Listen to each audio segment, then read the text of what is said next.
Journeyman, how are you? You missed your video on Monday. Congratulations. Here we are though. Let's talk about it. There's three things I want to cover. The mindset before the race and after the race. The feedback I was given from people that I listened to. And the actual race, running through the race, and the race result. So in that order. So before, check this box. Go check the previous video before this one, and you'll know what I'm talking about. That's the mindset before. And if you can find something that you could see I can improve upon, let me know in the comments, and I will take them to get better. That's what we're doing here. Let's say after. Mindset after feeds into the first arrow, which is going to Randy again. Round of applause. Round of applause for Randy. I have labeled him my sports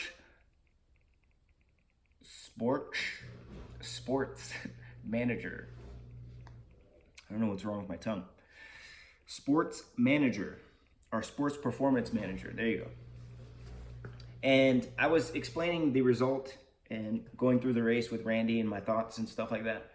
And essentially what he said was, hey man, you're struggling in this, and I think you could benefit from going and seeing a sports psychologist. So I did that, but baller on a budget, right? Because I listen, but baller on a budget. And YouTube is your friend. So I looked up sports psychologist and a few videos. I think I watched 3 or 4 videos, like long hour videos, 30-minute videos, like very long, about the mindset, right? And I took 3 things away. So thank you, Randy. I took 3 things away from these videos. And then one thing that has drills to work on your mindset, right? So mindset of a champion is what I wrote it down as.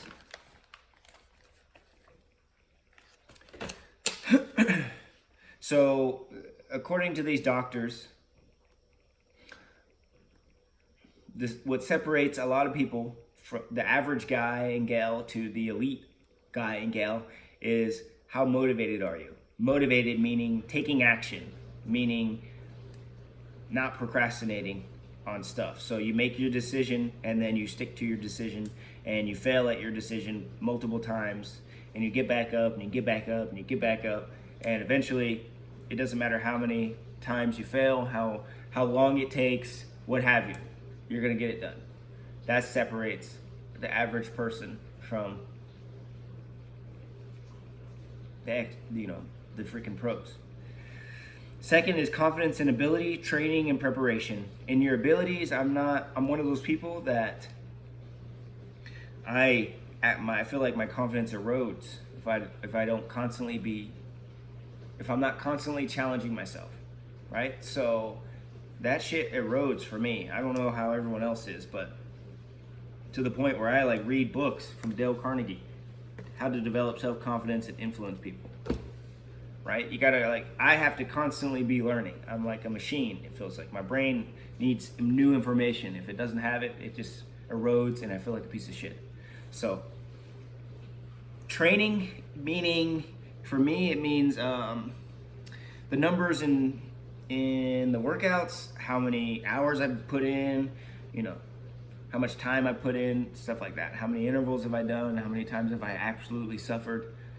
Stuff like that. Preparation, and I'm listing categories, but all these can play into each category. It's like eating the right things, having a relaxed mind, all this stuff.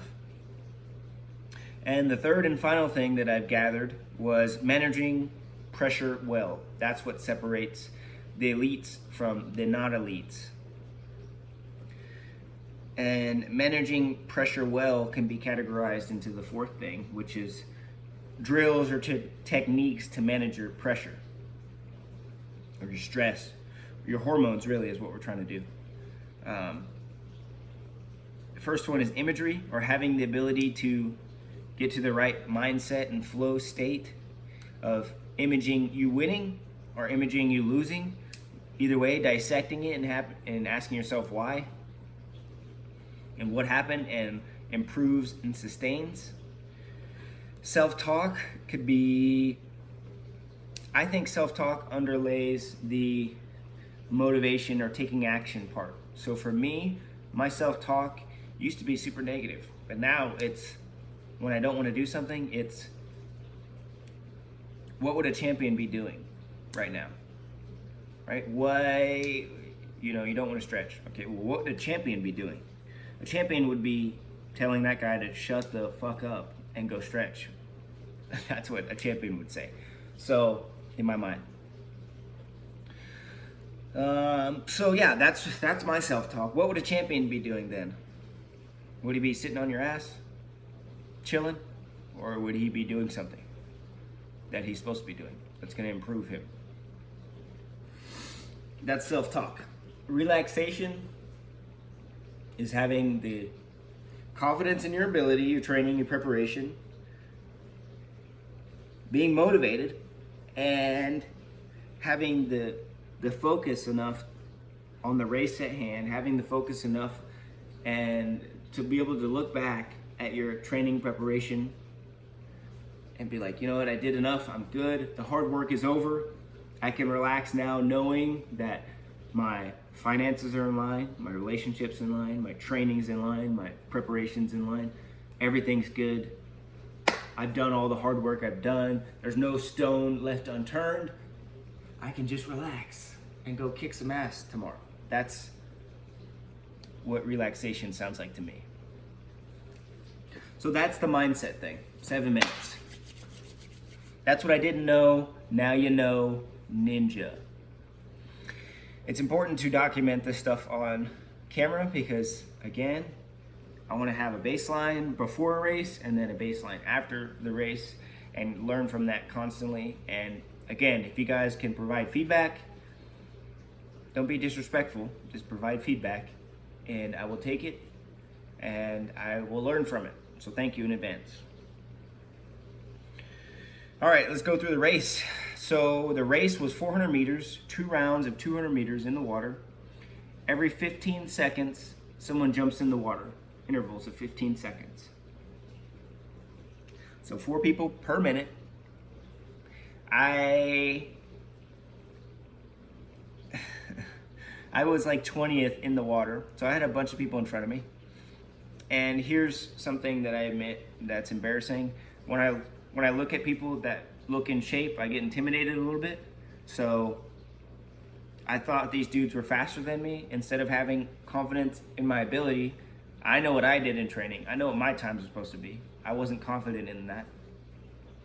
And I let my insecurity little boy come out and say, hey, these dudes are obviously better than you. So let them go in front of you because, there's no way you're going to be swimming faster than that. Look at that guy. He's like 6'3", skinny, but in shape. Like he's probably been doing this since he was 5 years old. Wrong. Journeyman was better. Right? So everyone's in the water.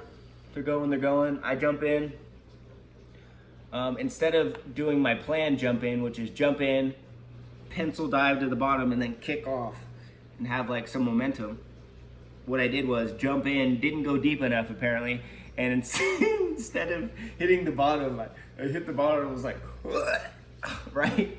And yeah, it just wasn't good. So I started swimming. Within 10 seconds, I realized that I was the strongest swimmer in the pool by far. So I was swimming over top of people, most of the people. Got done with my first 8 laps, jumped out. By my second lap, there was people that were swimming respective times based on their fitness level, which was around 2 minutes and 40 something seconds per 100 or something. I don't know what they were swimming, but I had to circumnavigate this landmine of people. So I had to swim over top of people in a lane pool, 2 people wide, trying to race each other, going 3 minutes per 100. And you have me trying to go a minute and 20 per 100, like swimming in between them, kicking, hitting their hands, like just trying to pull them away from me, literally. So the swim was chaotic. Got out of the swim, looked at my watch. Jesus Christ, Christian. That's what I wanted to do. But what I actually did was say, Jesus Christ, Christian. And my thought process was, you train your all of your time to swim a 136 per 100 for 400 meters. That's my thought. That's my self-talk going to transition. Golly. Right? Because I had to swim through everybody. And I freaking made a mistake. It's not going to happen again. Trust me. We're going to improve. Fool me once, shame on me. Fool me twice. Or fool me once, shame on you. Fool me twice, we got problems. So, running the transition, helmet, buckle, shoes, belt, pull the bike rack off, running with the saddle, left hand handlebar, right hand handlebar, left toe, like calf raise, goes to jump on the bike, land directly on my prostate, dude. It's probably what it sounded like. It was not pretty. Took off biking. 5 minutes into the bike, I got a -6 on my performance on my Garmin, so that's great. That's good for your self-confidence. And on top of that, my legs hurt so bad, but I think what saved me was the 2 C30 gels from neversecond.com. If you guys want to use the code Journeyman15, go check her out on neversecond.com. I'm starting to think it's a good product, dude. Based on what I did, how I felt, and it still got me back to do a good run, performance run on the run leg of the sprint triathlon. So I took the 2 C30 gels, and my legs didn't come around, but it kept the power that I was pushing. I ended up averaging 22.7 miles an hour, which is compared to what I should be pushing, what I've been pushing in practice. So got off the bike. I was passing people the whole time, and I was passing people that looked faster than me, so I was like, yeah. Came in on transition. Here's a learning point. I didn't mark the bike rack where my bike was, and when you have a bunch of bike racks in front of your bike rack with a bunch of bikes on there still, it provides a screening type effect where you can't see your bike. Christian, you didn't count your bike rack number? No, I didn't. So I need to figure out a way, maybe a balloon or something, to mark the bike rack for me. I don't know. Excuse me. So came in on the wrong side of the bike rack. Shit. Had to duck underneath, or I had to, duck underneath the bar, rack the bike, helmet off, shoes off, shoes on, hat, glasses, gel, took off running. Now in this first mile, 6:20, second mile, 6:45, I was having a panic attack, thinking that there's, like, my chest is just, everything in this race, my body felt like absolute garbage. I have no idea. I mean, I'm dissecting it now, but at the moment I didn't have any idea for any of, or why this shit was going on to me. Why was this happening? So 6:20, 6:45, I had to unzip my tri-suit, take off my Garmin chest strap heart rate monitor, and run with it with my hand, in my hand, like. And the last mile, I ran a 5:45 mile, which is 5 seconds off of the fastest mile I've ever ran in training. That was good. I think it was the C30 gels, to be honest. It had to be. Because I just not, It wasn't me for sure. I was not there. My legs did not show up. So the funny part about the end of the race is, I was passing people, but there was a significant amount of people in front of me. There was probably 15 people. So in all honesty, I was probably the 20th person to actually cross the line. But since we started in 15-second intervals and I was like 25th or 20th or whatever it was back there, I finished the race probably 15th or 20th passing the line. So I came in hot, dude. Freaking, running a 5:45, the fastest I've ever ran, basically. And I hit the line, dude, and there's like crowds of family there, all the supporters or whatever, like, yeah, woo, woo, and I'm coming in like, and I crossed the line, dude, and I hit the ground like this. And you want to talk about the most embarrassing feeling, like, this dude's like, everyone's looking at me like, this guy sucks.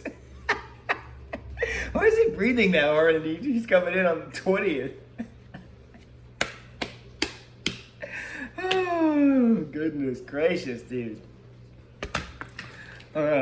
So I got up eventually, gathered myself. I'm like looking around like, oh, that was embarrassing. So I walk over to the screen, right, for the finishing times, because I'm like, dude, I've had to have done something, right? I walk over to the screen, and this guy, unknowingly, he was the father of the second place person, and he's checking the time. I didn't see my time yet, and I'm like waiting, probably sitting there for 10, 15 seconds. And this guy is on his phone. I see him, he's an older gentleman. He's like, well, son, it looks like someone just beat you on the second place podium finish. And he was like, what? What's his name? And by then I was standing there, and I was like, his dad said, Christian. I said, buckle, baby, let's go. And the look on the kid, 14-year-old kid's face, like I just took his soul. And again, I'm twice his age, so it should be winning, right? But in reality, this kid has been doing it longer than me, right? I'm just older, more disciplined than him. And he just looked at me like, this old dude, wow. So that was so funny, dude. That was hilarious. So I got second overall. First place, kudos to the first place guy, 18 years old kid. Kudos to him. He absolutely took my soul as far as the time. He ran a 16:47 5K. Good on you. His transition was like super fast, and he just absolutely came to kill. So good on you. Good on the third place kid too. 14 years old. Holy shit, dude. Wow. That's inspiring to see, for sure. So that was the result. Second out of 211 people, I think. 212 people, something like that. And if I would have had a better race, if my legs would have shown up on the bike and the run, I don't know if I would have beaten the first place guy, but I surely would have given him a run for his money, I believe. Because again, my bike was supposed to be 265 to 260 watts. It was 220 average. I had the second overall bike split, which was bananas. I had the second overall run split, which was bananas, and I felt like dog crap, so my transitions were crap. Just run through the video again, you'll see. So, live and learn, right? Live and learn. Good thing about this is you got to keep showing up, you got to keep having fun, you got to keep training, keep racing, so we can get all these jitterbugs out before I go win nationals, before I'm a pro. You got to get them out. Get them out so no one cares about them. So, I was given this freaking finisher's medal. In my mind, I do not deserve this because this is a finisher's medal. Congratulations. No one cares. You finished. Stop taking participation trophies, people, if you want to get better. If you want to truly get better, stop taking these. This was put around my neck when I was sweaty, and I was leaning over after I got up, facing the embarrassment of finishing 20th, and I was leaning over, and the chick put it on my head, and I'm like, I don't want this. She said, it's already on your neck. And I said, okay. So that's the reason why I have it. Yeah, stop taking these, bro. Deep down, I know everyone wants to win a race. So let's just be honest and stop taking that. All right, guys. I'll check in on Friday, and I gotta go knock out these 2 workouts. So love you guys. Dude, Christmas is around the corner. Yeah, love you guys. Journeyman out. See you on Friday.